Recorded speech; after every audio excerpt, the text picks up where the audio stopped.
As a full-time wedding photographer, I generally start my weeks out looking in my CRM over my bookings, my current couples, and any new inquiries.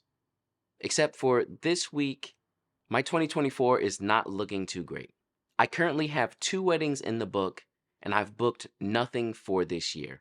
And honestly, it's one of the hardest things for any business owner to ever deal with. Keep in mind, I have a family of seven, and my wife doesn't work, so we're on a single income.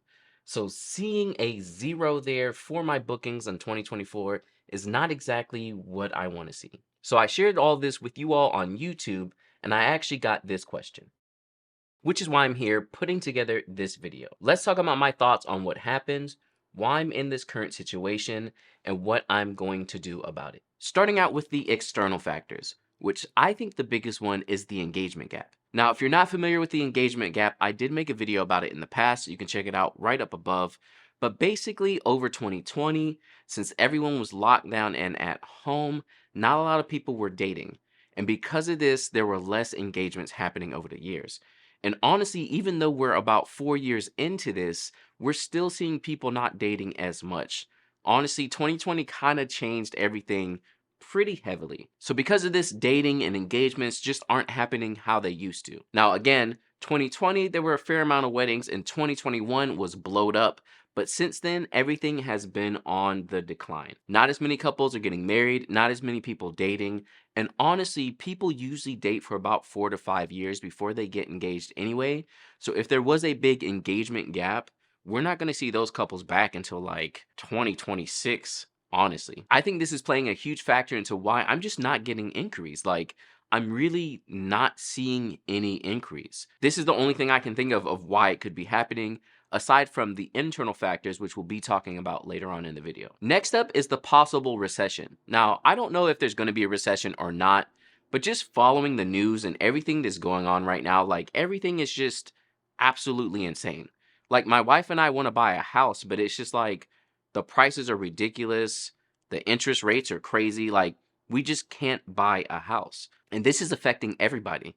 People are living paycheck to paycheck. Groceries are mad expensive, yo. Can't even buy some eggs. Like, really. And again, we have a family of seven, so we got mouths to feed. And this is affecting everybody across the board. So, because of that, couples are looking for deals on their bookings as well. You're not going to be able to book as much for the same price as before as you were like yesteryear, basically. At least that's what it seems like. Because again, it's hard to follow the news, at least for me. I feel like on one moment I see everyone being like, "Oh yeah, it's fine and 2024 is going to blow up and everything's awesome." I don't know what to think anymore. But the only thing I can think of is that it's pretty hard out here for everybody, just straight up. Again, if you just look at groceries, things are expensive.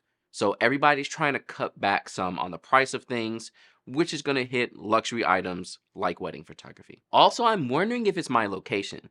So again, when it comes to house hunting, I live in Raleigh, North Carolina. I'm actually born and raised from there. And a lot of people are moving to North Carolina, especially the Raleigh, Durham, Cary, the RTP, all that. All my North Carolinians sound off in the comments below. But there's a lot of people moving here. Like I even went to a meeting for like social media people and stuff. And there was a woman who was there who was literally like, I just moved here 2 weeks ago. So I'm trying to meet people. And I'm just like, y'all, can y'all please stop moving to North Carolina? But like downtown Raleigh, the prices are insanity. And all these companies are coming into the area. I think Meta might be. Supposedly Apple's going to. There's like a lot of huge companies doing things. Raleigh, North Carolina is popping all the time. And because of it, it usually doesn't even see a downturn. So even if there's a slump in the housing market, Raleigh is in its own little bubble and usually is safe. So because of that, I'm curious if it is my location that's an issue, but on the same end, it could be either way, right? My location could be good because everyone's moving here, or maybe my location's bad because things cost so much and no one can afford anything. It's hard to say, but it's definitely something that I'm thinking about and I'm very curious about. So let's talk about the internal factors that I think are causing this as well. So in 2021, 22, I raised my prices. And I did this on purpose. It was time to raise my prices. I was getting booked enough. And honestly, with 5 kids, I wasn't trying to get booked as much. I was trying to go from 25 to 30 weddings down to maybe 10 to 15. I raised my prices in a place that seemed fine. I'm not over the market in my area, but I definitely am on the higher end. Now, I have been booking at my higher rates, so I don't think my rates are a problem, but on the same end, we've been on a downturn for a while now. So now I'm curious if my prices are too high for where they are and or my services just aren't that good.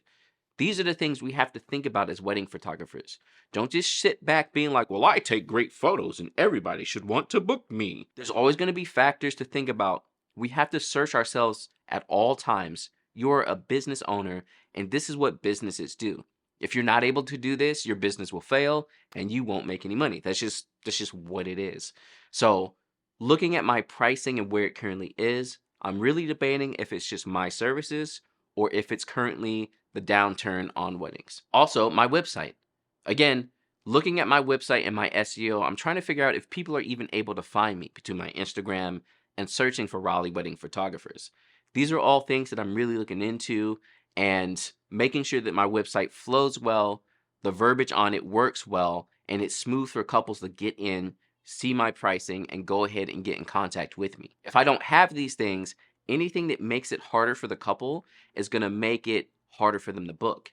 Again, you know what it's like if you go to the website and you're looking for a certain information, you just can't find it. You pretty much just click off and go do something else. So these are also factors that I'm looking into that I may think are causing me not getting any inquiries.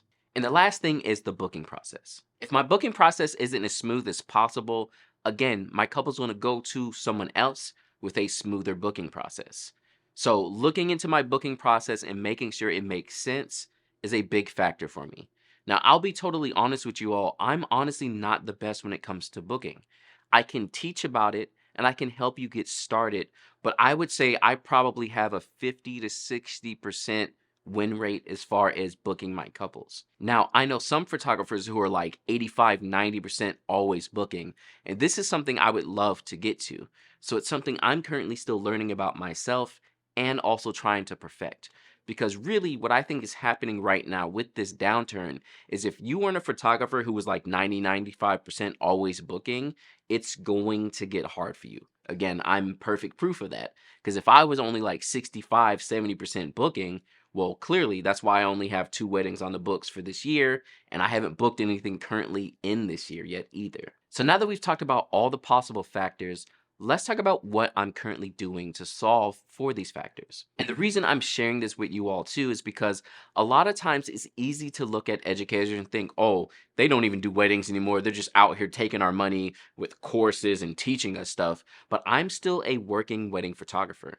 Again, I'm on one income. So the YouTube education side and also the photography side is my whole business. So, don't ever get it twisted. I am still shooting weddings. I am still actively booking weddings. I'm out here doing it because I know a lot of people have issue with a lot of educators who like get out of the wedding industry, but then they teach about it and it's like, but y'all don't even shoot weddings no more. I'm still in there shooting weddings. I still second shoot. I just second shot like a couple months ago in October. Like these photos came out really great, but that was me as a second. I do it. I'm out here doing the job. So I'm hoping me sharing about this is giving you some encouragement to not feel so bad if your situation looks a lot like mine. But what am I doing to fix this? To start out, I'm working on my website and my SEO. I actually just paid an SEO expert to help me with my SEO on my website, and I just recently redid my website. I still need to do some work on it as well, but an overall refresh, I'm sure y'all have seen it, is something that I'm really, really working on and focusing on. Again, if the website is not nice, if it doesn't show off your work well, it's not really going to help the client flow. And that's something that's super important. Another thing I'm focusing on with my website as well is mainly booking here in North Carolina. Something that's kind of funny is I actually have a hard time booking in North Carolina. I still mainly shoot in other states like New York, New Jersey, and anywhere up and down on the East Coast. And with 5 kids, I don't want to be away that often from the house. I want to stay local and shoot more weddings locally. That also may be another reason why I'm not getting as many bookings is because now I'm switching my SEO over to getting away from New York because that's where I started my business. So I had a lot of SEO and things up there, but I'm swapping it over now and I don't have a lot here in North Carolina. And I think that's a big factor too. So updating my website, updating my SEO, and trying to get booked in North Carolina is the main first goal that I'm working on to fix my inquiry issue. The second thing I'm doing is advertising. I actually just signed on for a local magazine in my area that does online marketing and also get you in a magazine, and you can submit your weddings to them so they can put it in the magazine and or online. This also helps out with SEO. Again, having backlinks is huge and extremely important, and honestly, advertising is just the game of business. A lot of people don't want to advertise, but really, like, what company do you know that doesn't advertise? It's a tax write-off, and if you do it well, it brings in more money than you actually spend. So if you're trying not to advertise, I would highly suggest doing it. Just make sure you're really looking at where you're advertising. Now, again, because I want to shoot local more, this is why I'm signing up for a local magazine. Not only will I be in the print copy, but I'll be online too. So I already know a lot of local couples will be going there, and I'm very familiar with this magazine. I know all the key players in the area, and they're like one of the biggest ones. So it makes sense for me to do that. If they set up my link soon, by the time I get this video out, I'll leave a link down below of my online listing, but I don't think that that's done yet. So whenever that's up, I'll leave it in the description below. Now, again, you can look into things like the Knot or Wedding Wire, but y'all already know my feelings about them. I'll leave some videos up above. I'm not a big fan, and I don't know if I'm going to try and sign up for them again, because really, it seems like when you first sign on, they give you work, and then afterwards, they spread it out to everyone else who's new to make you keep signing up, and it's just not, I'm not a big fan at all. On top of local advertising, I am advertising on Instagram as well, and just Google Ads also. So not spending too much money on advertising, but just enough, because again, with it being a tax write-off and it bringing in more work, I can justify it. For my price of weddings, I can do like a good month or so of advertising, and if I get one wedding, it pays for all of it. So there's nothing wrong with advertising. Definitely invest in yourself and your business. And the last thing I'm doing is working on my automation and client workflow. You already know I use HoneyBook, and I'll leave a link in the description below for 50% off if you're interested for signing up for them. But I recently had an expert go through my automations and help me improve them. Now, the main reasons I did this is not because I need someone to help me with my automations, but more so the fact that I just have too much to do. Again, I have 5 kids. I know y'all are tired of me saying it, but it's a lot. We homeschool as well. There's just a lot going on. So I can't sit down all day just to do my automation. So I had someone go through that for me, and we touched it up together, and we got that working better as well. And that has been absolutely amazing. With the automations and workflow, it makes it so much easier that when someone gets in contact to me, automated emails go out to set everything up. They can sign up for meetings, and we can go ahead and meet. And this has been working for the last couple of weeks, which has been great. When I get a new inquiry, I don't have to like scramble to get to it. An email goes out, and then I can reply close after, and it's just a great process. Again, anything you can do for your clients to have a smoother process is going to help you with booking, which will help your business overall. And if you're not using some kind of automation or a CRM like HoneyBook, you really should get on there. I know you're probably like, oh, but that stuff costs money, and if I'm not booking, then what's the point? But just like with advertising, you got to do these things that will help your business in the long run. You can't always just focus on the money and be worried about it. Sometimes you need to spend a little to get some.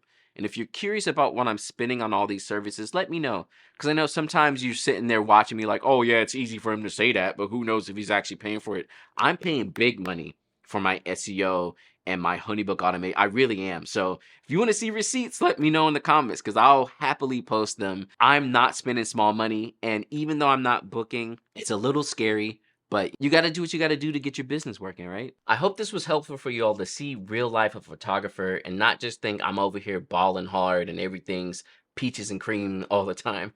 I like to share this candidness with you all to let you know we're all in this together. It's not that easy. And again, even though I'm an educator, this does not mean that I'm the best at everything and that everything for me is just smooth at all times. Right now, things are a little bit rough. I'm not booking and or getting a lot of inquiries, and I'm really feeling it. But I have confidence that I'm going to be able to book what I need to for this year, so I'm not too worried about it. And again, I'm overly optimistic, so I'm sorry, but that's just how I am as a person. It's rare to get me down unless things are very bad. I think things will be fine, but at the moment, after seeing that on my HoneyBook, it definitely was a little concerning. Let me know in the comments below what you all are doing with your business, what you think I could do with my business, and just anything you want to share to help each other out. Again, we're all in this together. The wedding industry is changing and we need to change with it so our businesses don't die. And again, if you're new to wedding photography and you want to learn more, definitely check out these videos here, and I'll catch y'all next time.